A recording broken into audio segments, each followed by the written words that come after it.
على آلك وأصحابك أجمعين. اللي معانا النهاردة دول بالصلاة على الحبيب كده، اللهم صل وسلم على سيدنا محمد. دول 2 كيلو دهن بقري. أنا هفسر لك كل حاجة علشان الفيديو اللي فات انتوا سألتوني كام سؤال فيه. ده دهن بقري فصوص. تمام، انت لما تروحي تشتري هتجيبي دهن بقري او جمسي عادي، بس هاتيه فصوص، ده اللي يريحك انت. ماشي، هو ده بس اهم حاجه شايفه الفصوص ما شاء الله الله اكبر. اسمه فصوص لان هو فص كده. فصوص يا اما دهن الكليه. هو دهن الكليه هو اسمه دهن فصوص. تمام. اول حاجه كيلو الدهن عندنا هنا الوقت في الايام اللي احنا فيها دي بعد الغلا اللي حصل ده بقى ب50 جنيه. الدهن اللي هو الفصوص اللي زي ما انت شايفه ده دهن الكليه. اما الدهن العادي اللي هو على المفرش او اي نوع تاني في البقرة او في الجاموسة ب40 جنيه بس. تمام. احنا بقى هنا بسم الله ما شاء الله جبنا 2 كيلو ب100 جنيه.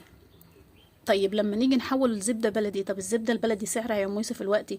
الزبدة البلدي حبايبي سعرها الكيلو داخل على 200 جنيه. فهمتوا؟ الكيلو داخل على 200 جنيه.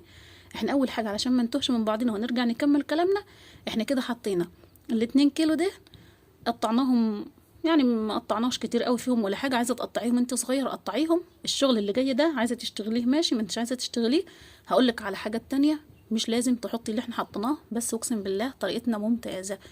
هنا بقى حطيتهم بداوا يدفوا كده على البوتاجاز او بدا لونهم يصفر زي ما شفتوا، وحطيت هنا عليهم حوالي لتر ميه علشان خاطر اسلقهم فيه، علشان احنا قبلين كده عاملينه مسلوق ما شاء الله اللهم بارك، طعمه جميل وحلو اكلنا منه. بصي بقى، تعملي منه القرص ماشي، المنين ماشي، هتطبخي بيه ماشي، هتعملي بيه الرز ماشي. واقسم بالله خديها مني انا واعمليه وجربيه هتلاقيه جميل ما شاء الله اللهم بارك. بعد ما سيحناهم وتممناهم جابوا لنا ميزان حلو هتشوفوه في اخر الفيديو ما شاء الله اللهم بارك، شكله زي العسل. هنا بقى حبايبي يا دوب بداوا يغلوا. بصي بقى واقفه جنبيهم ما بسيبهمش علشان خاطر ما يفروش مني ويتكبوا من على البوتاجاز. سبتهم بقى بلتر الميه اللي عليهم ده او نص لتر ميه حسب الكميه اللي انت هتجيبي. يعني لو هتجيبي كيلو وسعي معونك علشان خاطر الحاجه ما تفرش منك وتتكب منه. ماشي. احنا هنا حاطين حله بزياده علشان خاطر نغلي براحتنا ونحط حاجتنا براحتنا، علشان لما نيجي لمرحله اللبن نحطه هيبدا يفور مني ما يتدلقش مني واخد بالي واوطي البوتاجاز ساعتها. تمام. هنا بقى بدأ يعني يتسلق بسيط كده، قلت خليه 5 كمان علشان يبقى سهل عليا وانا بخلطه في الخلاط. سبته وبعد جيت بعد فترة شوية كده اهو ما شاء الله اللهم بارك بيغلي وحلو زي العسل. شوفي بقى هتغليه حوالي ربع ساعة كده على البوتاجاز هيتسلق، علشان هنكمل مع بعضينا هتلاقي كل حاجة تمام وهيعجبك الفيديو بإذن الله، وانا واثقة بإذن الله انك انت هتحطي لك حلو. بصي بقى انا بسيبه دقيقتين واطل عليه، دقيقتين واطل عليه. شايفة هو بيغلي ازاي؟ الميه اللي فيه دي كلها هتتبخر، ما حدش يقول لي الميه هتروح فين، لا الميه دي كلها هتتبخر. بس انا كله عايزاها تسلقه علشان ههرسه في الخلاط، او لو عندك انت هاند بلندر اشتغلي بيه وهو سخن، بس انا طبعا سبته لما برد واشتغلت في الخلاط كده. يبقى احنا قلنا سعر الدهن، واللي علشان في ناس بتقول لي اجيبه دهن نوعه ايه، احنا جبناه دهن الكليه والكيلو فيه ب50 جنيه. تمام. طيب هنسلقه بقى علشان ما يتلفش منه كتير. وقلنا سعر البلدي الزبدة البلدي طبعا عندنا هنا في البلد بنبيعها بالرطل، الرطل ب70 جنيه وب75 جنيه حسب طبعا الأعلاف اللي غلت. هنا بقى لقيناها استوى حلو اهو، ورحنا طافين عليه وسيبناه لما برد. رجعت تاني لما برد جبت الشفشق بتاع الخلاط بتاعي وبدأت ان انا احط مغرفتين 3 4 مغارف بس في الخلاط حسب الشفشق بتاعك علشان ما يفرش منك ويتكب. ماشي اهو انا بقولك نص الشفشق بس، واخلطه واجيب واجي. جبت معون تاني او حله تانية اللي بخلطهم بحطهم فيها لغايه ما اخلص الخلط بتاعي كله. خلي بالك من خلاطك، ما تزوديش قوي الكميه في الخلاط علشان ما يبص منك ويتلف خساره. الحركه بتاع هناخده في الخلاط دي نفرمه في الخلاط دي. عندك هاند بلندر اشتغلي وهو سخن، بس انا استنيت لما برد علشان ما عنديش بصراحه هاند بلندر اشتغلت في الخلاط. عندك نصفه بلدي بتاعتنا العاديه خالص اشتغلي فيها لما يبرد بمعلقه كده وصفيه منها ونزليه. احنا كل ده علشان ما يتلفش منه كتير او يطلع منه حماحيم كتير او وشم زي ما انتوا بتقولوا اسمها. كده خلطتهم والدنيا تمام وعدتهم تاني في حلتهم. خلطك بقى وحلتك لو جرمزوا منك علشان هما طبعا دهن يعني بصراحه. حبه ميه دافيه بسيطه كده ورج بيها الحله وحطيهم على الدهن. كل ده هيتبخر مش هيفضل، ما تخافيش، هنشتغل مع بعض شغل حلو باذن الله وهتعجبك النتيجه زي ما وريتها لك في اول الفيديو كده. هنا بقى ولعت عليه تاني وحطيته على البوتاجاز تاني. شايفين مجرمز وعامل ازاي؟ بس طبعا الكميه دي هتصفى دلوقتي علشان هي فيها ميه، ولسه هنحط عليها كمان لبن. بدأ يفور مني، خلي بالك بقى علشان الحته دي. انا بقى بقولك وسع الحله بتاعتك علشان الحته دي ما يفورش منك ويتكب. انا كده موطيه عليه. عندي بقى كيلو لبن او نص كيلو حسب الكميه اللي انت هتحطيها، هتديك ريحه للسمنه او للدهن او للزبده. بصراحه ريحته زبده بلدي خالص في الاخر. شويه اللبن دول بقى هيخلوهولك زبده بلدي صافي. الميه اللي احنا حطيناها هتخليلك ما يطلعش منه وشم كتير او حماحيم كتير، علشان انتوا دايما بتكتبوا لي اسم وشم يا ام يوسف عندنا في بلدنا. هنا بقى بدأ يغلي معانا طبعا اللبن والميه وكميه الدهن، هما طبعا بزياده في الحله. كل ده هيتبخر. اللبن هيعمل لنا حماحيم تحت، فهمتوا؟ يعني مرجة تحت. ريحة المرجة بتاعته زبدة بلدي صافي. ريحة الدهنة نفسها والله زبدة زي ريحة الزبدة بالظبط، ما فيهاش ريحة الدهن ابدا. انا عملته معاكم قبل كده وعملنا بيه اللهم صل وسلم على سيدنا محمد قرص الفلاحي، ما شاء الله قرصه تحفة. وعملت منه كمان المنين او القراقيش زي ما بتسموها، ما شاء الله اللهم بارك، طعمها تحفة وجميلة وحلوة وزي العسل. انا كده بقى بوفر في البلدي. انا عندي البلدي هنا الرطل زي ما قلنا 75 جنيه و70 جنيه حسب طبعا، اللي هتلاقيه مغشوش ب60 والحلو النظيف ب70 وب75. لا احنا خلينا بقى في النظيف الحلو، ماشي. طيب انا الكيلو عندي هنا رطلين وربع. الكيلو عندي في البلد رطلين وربع، لان انا بعمله هنا في بلدي بالرطل، ما بوزنوش بالكيلو. تمام؟ يعني انا لما باخد اللبن وبعمل السمنه منه بعملها بالرطل. الرطل ببيعه للناس بقى، الناس بتيجي تبيعه عندكم انتوا في المدن بالكيلو. يبقى انا كده عندي الكيلو هنا في بلدي رطلين وربع. الرطلين وربع لما تحسبيهم على 70 هيخشوا في 200 جنيه. تمام كده؟ حق كيلو واحد. لا احنا كده جبنا ال2 كيلو ده بكام؟ ب100 جنيه. وفي الوقت نفسه دي حاجة من الطبيعة برضو حلوة زي الزبدة البلدي، ربنا خالقها سبحانه وتعالى، حاجة نظيفة وحاجة حلوة. كلها نعمة ربنا ان شاء الله يرزقنا الخير احنا وانت يا رب، اللهم امين. ويرزقنا ستر ربنا اهم حاجة وراحة البال يا رب. يبقى احنا كده لما نعوز نجيب 2 كيلو زبدة بلدي هنجيبهم داخلين على 400 جنيه. لا احنا دول ب100 جنيه بس. عملنا ده اهو، حاجة نظيفة حاجة حلوة وموفرة معايا وجميلة. وفي الاخر لما تيجي تطبخي بيه مش هتحطي كمية كبيرة، يعني معلقة واحدة بس هتكفيلك الاكل اللي انت بتعمليه للطبخة، يعني فهمتني؟ الناس بقى اللي بتقول لي ينفع اعمل به حلويات، والله انا جربته في القرص جميل، وفي المنين كمان او القراقيش طعمه جميل.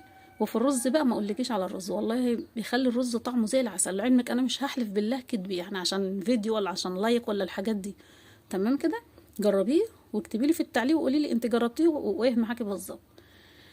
هنا طبعا بقى في المرحله دي هياخد معانا وقت شويه عبال ما الميه اللي فيه تتبخر، علشان الناس دخلت لي في الفيديو اللي فات، هحط لكم برده في صندوق الوصف لو حبيتوا اي حد جديد يخش يشوفه. الناس قالوا لي طب والميه راحت فين في الاخر يا ام يوسف؟ اتبخرت يا حبايب قلبي. كل البخار اللي طالع ده هي بتطلع الميه معاه. تمام؟ شايفين بقى على قد ما بتفرميه في الخلاط او الكب عندك على قد ما بتلاقي فيه حماحيم، يعني فرمتيه حلو ما بتلاقيش فيه وشم كتير او حماحيم كتير. تمام كده؟ انا عايزه اوريكم وهو بيغلي انا كده موطيه على فكره مش معليه، شغلي كله وانا موطيه. في اول الفيديو بس وانا بسلق هو اللي كنت معليه علشان تلحق الميه تغلي. تمام؟ اللبن اللي انا ضفته نسيت اقول لكم، اللبن اللي انا ضفته على البارد، ما ضفتوش على السخن. تمام؟ يعني ما احطوش على السخن، يعني انا غليت اللبن وسبته يهدى شويه. تمام؟ انا غليت اللبن وسبته يهدى شويه. طب ليش ما نضيفوش واحنا يعني نغليه على العين وبقيه الدهن على العين التانية ونحطه على بعضيه وهو بيغلي؟ لا لو حطيته وهو بيغلي هيفور مني ويتكب. فهمتوني بقى انا ليش بحطه على البارد؟ الدهن بيغلي ماشي بس اللبن بيكون بارد، بينزل بحنيه بالراحه كده على اللبن، يقوم ما يخليهوش على الدهن قصدي اسفه، يقوم ما يخليهوش يفور معايا ويتكب خساره. تمام؟ هنا طبعا كميه الميه بدات تهدى شويه عن الاول، صح؟ انا سايبهولك هنا تشوفيه علشان الناس اللي هي هتعمله ما تقلقش، براحتك كده. وعلى قد كميه الميه اللي انت هتحطيها في الخلاط عشان يساعد معاكي في الخلط، ممكن ما تحتاجيش لكميه كتيره. تمام؟ ان احتاجتي حطي علشان خلطك ما يبص منك. وهتتبخر كلنا معانا دلوقتي، هتاخد معاكي وقت شويه عقبال ما تتبخر بس مش مشكله. المهم ان احنا برضو ما نبوظش حاجه تانية، يعني الخلاط ما يجرالوش حاجه. عندك كب اعمليها فيها هتفرمها لك حلو كمان احلى من الخلاط. ما عندكيش وعندك هاند بلندر اشتغلي بيه، ما عندكيش حاجه خالص من التلاته اشتغلي في المصفى العاديه خالص، بس استني لما يبرد علشان ايديكي وعلشان المعلقه كمان يبقى سهل عليكي في الهرس في المصفى يعني. هنا بقى شايفين، حابه ان انا اقول لكم بدا يهدى شويه وبدات الميه اللي فيه تروح مني شويه، لانه كان فيه كميه ميه بزياده، واللبن كمان حوالي كيلو الا ربع، برضو كميه مش قليله. احنا اللبن ده بقى لما تجيبيه لبن بخيره يعني من حد عادي، لو ما لقيتيش الانسان اللي مثلا بيحلب وبيخض وجبت منها عادي، هاتي من المحل عادي معلب عادي وحطيه، برضو بيدي نفسه برضو حلو. بس بصراحة اللبن بتاع البيت يعني بتاع البيت اللي هم بيحلبوه من الدبش ويبيعوه ده بيجيب نتيجة أحلى كمان، وبيدي ريحة أحلى، بتحسي إن البيت كله ريحته زبدة بلدي مش الدهن بس.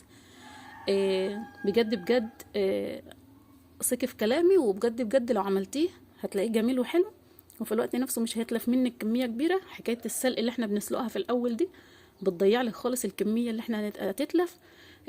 في ناس بتحب تعمله من غير سلق علشان بتحتاج للحماحيم دي او الوشم تحطه في اللهم صل وسلم على سيدنا محمد، تحب تحطه في المحشي عادي، برضو اعمليه عادي. في ناس بتحب تعمله برضو كده وتسيبه علشان تغمس بيه كده مع عيش وملح، يعني ملح بكمون كده عليه ومع العيش. هنا بقى ما شاء الله بدأت المية تهدى خالص اهو، وبدأ لونه الحقيقي يظهر، وبدأ الدهن يطلع على الوش، وبدأ يشكشك مش بيغلي. خدتوا بالكم؟ الاول كان بيغلي انما الوقت بيشكشك بس. خدتوا بالكم اهو؟ الدنيا تمام كده، تمام كده باذن الله. شوفوا انه بقري مدي لون اصفر شويه، يعني انه بقري مدي لون اصفر شويه. حته بقى اللهم صل وسلم على سيدنا محمد، حته الكركم عايزه تحطيها حطيها، ما انتش عايزه تحطيها برضه دي حاجه بتاعتك انتي. اهم حاجه لما تيجي تضيفي اللبن ما تضيفوهوش سخن. لو انتي مش عايزه تحطي حكايه الميه وتسلقيه، بس بصراحه موفره جامد بصراحه انك انتي تسلقيه الاول، موفره معاكي كتير كتير كتير. هتحطي تقطعي الدهن وتحطيه عادي وتسيبيه لما يسلي براحته، بس وطي عليه وسيبيه براحته. طالما موطيه ما تخافيش، ما تعليش ابدا على الزبده ولا السمنه ولا الدهن وانتي بتسيحيهم. هنا بقى حطيت معلقه كركم زي ما شفتوا. اهم حاجه ان انا بنخلها علشان ممكن البايع اللي هو بيبيعها لي يكون جنبيها شكاره رز او مكرونه او شعريه، فغصب عنه بيقع فيها، علشان كده بنخلها ما يقعش مني حاجه في الزبده بتاعتي. هنا بقى ما شاء الله اللهم بارك بدأ خالص اهو الحماحين بتاعتي او الوشم بتاعي بدأ لونه يصفر. مش هديه لون احمر، لا هخليه لون اصفر بس ذهبي كده، علشان خاطر لو اديته وصل للحمار يعني وصلت للون احمر كده هيتلف مني وهيتحرق مني، ويدي اللهم صل وسلم على سيدنا محمد يدي مرارة، وفي الوقت نفسه يديني لون الزبدة غامق، مش هيديها لي فاتح. حكايه انه يصفر الرز، في ناس كتير قالت لي في الفيديو اللي قبل كده ممكن يخلي الرز لونه اصفر عادي، ما احنا بنعمل الرز البسمتي ونحط له كركم او كافوره زي ما بنقول بيبقى لونه جميل كده. بقى هنطفي عليه طفينا وهنسيبه يبرد. جينا بقى هنا بعد ما برد اهو ما شاء الله هدي والدنيا هدت ما شاء الله اللهم بارك، حلو ما شاء الله اللهم بارك جميل. اهم حاجه عندي البرطمان اللي هحط فيه يكون ناشف، شايفه ناشف خالص ما فيهوش نقطه ميه، المعلقه اللي انا بفضي فيها تكون ناشفه، المصفى اللي اصفي بيها تكون ناشفه. ليش يا ام يوسف؟ علشان الميه اللي هتيجي في البرطمان عندي انا هخزنه يا عالم هيفضل لقد ايه.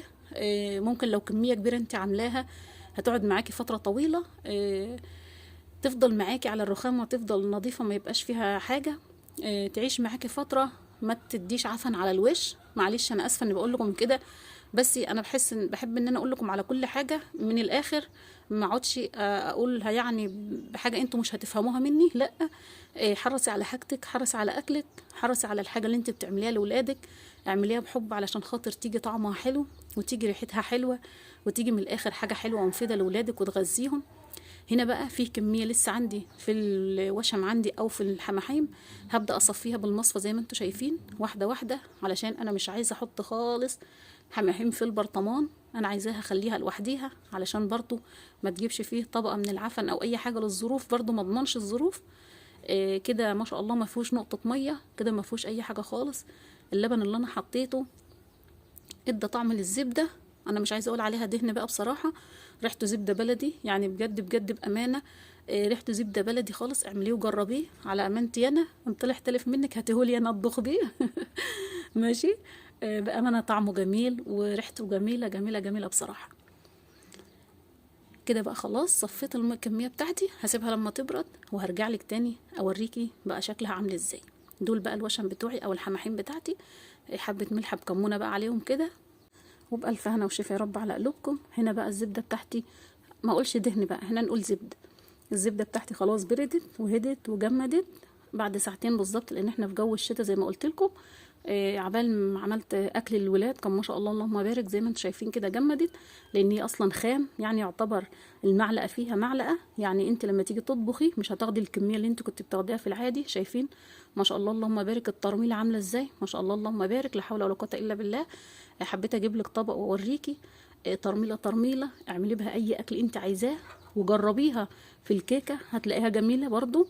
واقسم بالله ما فيها ريحه الدهن ابدا. انا بقسم لك بالله علشان الناس اللي دخلت لي الفيديو اللي فات وقالوا لي هيبقى فيه ريحه للدهن يا ام يوسف ولا لا، والله والله شميتها ما فيها ريحه الدهن ابدا. ولادي كانوا بيقولوا لي يا ماما ريحه المرتب بتاعه السمنه البلدي بالظبط. اعملوها وجربوها بامانه وعلى ضمانتي، وان شاء الله باذن الله هتلاقوها جميله، وتجربوها تلاقوها جميله ان شاء الله باذن الله هتنفعكم. هنا بقى هنوزنهم نشوفهم بقى صافي قد ايه بقى. كيلو ونص من الاتنين كيلو. وعندنا طبعا الباقي حماحيم ما زدناش عليها اي حاجه خالص. دول خام. الكيلو ونص لو اشتريتيهم زبده بلدي هتشتريهم، اللهم صل وسلم على سيدنا محمد، يعني دول ب150 جنيه لو هم صافي. لو انت اشتريتيها زبده بلدي فلاحي هتشتري دول ب300 جنيه. فطبعا نص التمن. ما شاء الله اللهم بارك، فيها توفير كتير وفيها نظافه كتير وحاجه حلوه. متنسونيش في اللايك، واشوفكم على خير باذن الله.